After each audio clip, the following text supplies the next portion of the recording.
नमस्कार। मनुष्य के कर्मों का साक्षी कौन है? आइए आज हम जानते हैं। मृत्युलोक में प्राणी अकेला ही पैदा होता है, अकेला ही मरता है। प्राणी का धन वैभव घर में ही छूट जाता है। मित्र और स्वजन शमशान में छूट जाते हैं। शरीर को अग्नि ले लेती है। पाप पुण्य ही उस जीव के साथ जाते हैं। अकेले वह पाप पुण्य का भोग करता है, परंतु धर्म ही उसका अनुसरण करता है। शरीर और गुण इन दोनों में बहुत अंतर है, क्योंकि शरीर तो थोड़े ही दिनों तक रहता है, किंतु गुण प्रलय काल तक बने रहते हैं। जिसके गुण और धर्म जीवित हैं वह वास्तव में जी रहा है।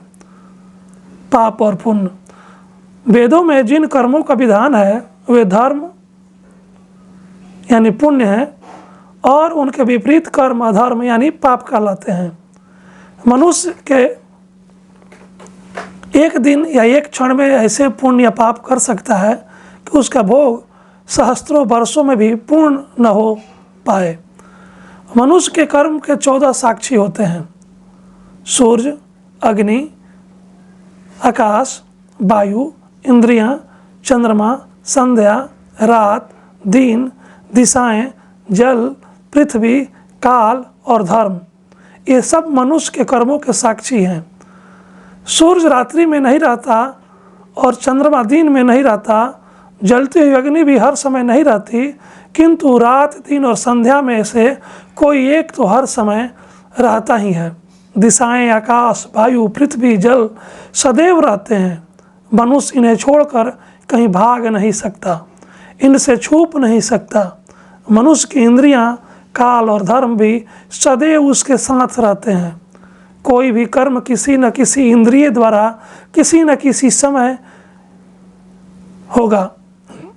उस कर्म का प्रभाव मनुष्य के ग्रह, नक्षत्र व पंच महाभूतों पर पड़ता है।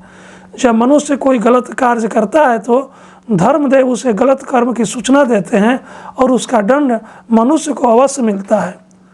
कर्म से ही देह मिलता है। आइए देखते हैं। पृथ्वी पर जो मनुष्य देह है उसमें एक सीमा तक ही सुख या दुख भोगने की क्षमता है।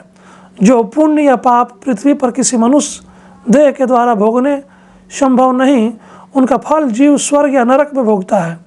पाप या पुण्य जब इतने रह जाते हैं कि उनका भोग पृथ्वी पर संभव हो, तब वह जीव पृथ्वी पर किसी देह में जन्म लेता है। कर्मों के अवशेष भाग को भोगने के लिए मनुष्य मृत्युलोक में स्थावर जंगम अर्थात वृक्ष, झाड़ी, लता, बेल, पर्वत और तीर्ण आदि योनि प्राप्त करता है। ये सब दुखों के भोग की योनियाँ हैं। वृक्ष योनि में दीर्घ काल तक सर्दी गर्मी सहना, काटे जाने व अग्नि में जलाए जाने संबंधी दुख भोगना पड़ता है।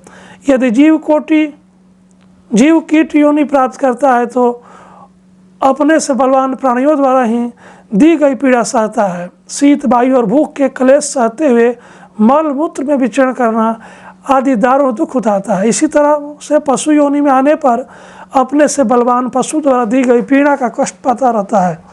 पक्षी की योनि में आने पर कभी वायु पीकर आना तो कभी अपवित्र वस्तु को खाने का कष्ट उठाना पड़ता है। यदि भार ढोने वाले पशुओं की योनि में जीव आता है तो रस्सी में बांधे जाने, डंडों से पीटे जाने व हल जोतने का दारुण दुख जीव को सहना पड़ता है। विभिन्न पाप योनियाँ।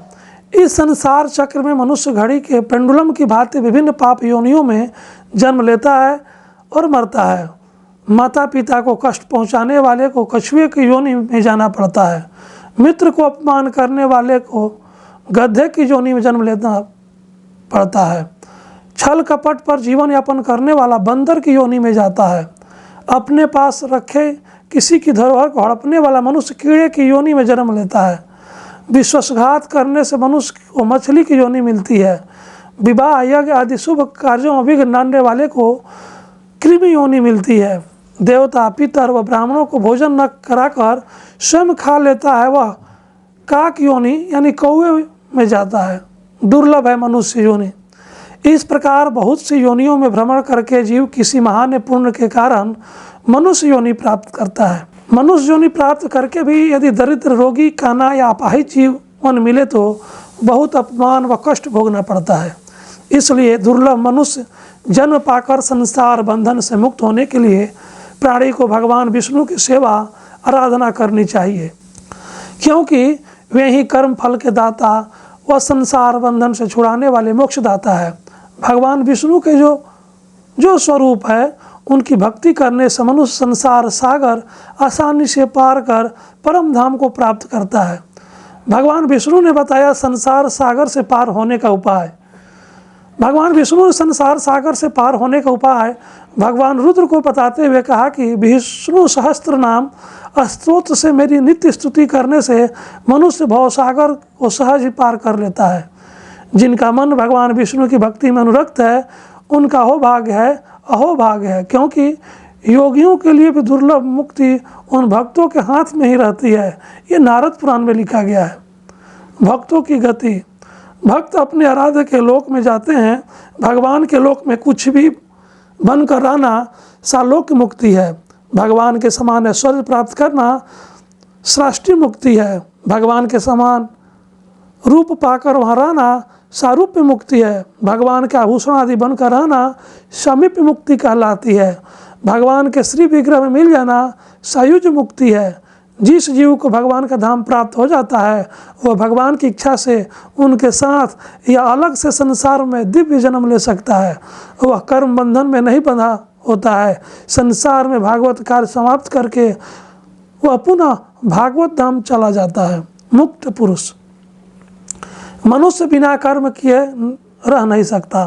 कर्म करेगा तो पाप पुण्य दोनों होंगे, लेकिन जो मनुष्य सब में भागवत दृष्टि रखकर भगवान की सेवा के लिए, उनकी आज्ञा का पालन करने के लिए और भगवान की प्रसन्नता के लिए कर्म करता है, तो उसके कर्म भी अकर्म बन जाते हैं और कर्म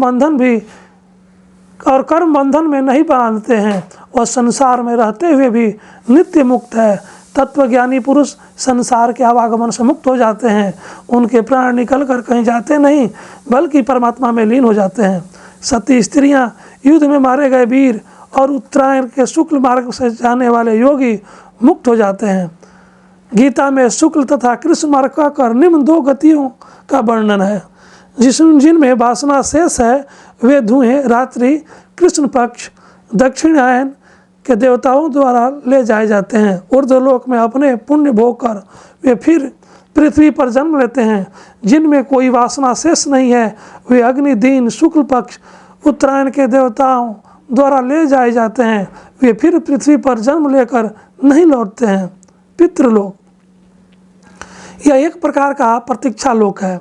एक जीव को पृथ्वी पर जिस माता पिता ने जन्म लेना है, जिस भाई बहन व पत्नी को पाना है, जिन लोगों के द्वारा उसे सुख दुख मिलना है, वे सब लोग अलग अलग कर्म करके स्वर्ग या नरक में हैं। जब तक वे सब भी इस जीव के अनुकूल योनि में जन्म लेने की स्थिति में न आ जाएं, इस जीव को प्रतीक्षा करनी पड़ती है। पितृलोक इसीलिए इस प्रकार का प्रतीक्षा लोक है। प्रेतलोक यह नियम है कि मनुष्य की अंतिम इच्छा या भावना के अनुसार उसे गति प्राप्त होती है। जब मनुष्य किसी प्रबल राग द्वेष लोभ या मोह के आकर्षण में फंसकर देह त्यागता है, तो वह उस राग द्वेष के बंधन में बांधा आसपास ही भटकता रहता है। वह मृत पुरुष वैवीय देह पाकर बड़ी यातना भरी योनि प्राप्त करता है। इसलिए कहा जाता है अंतमति सो गति।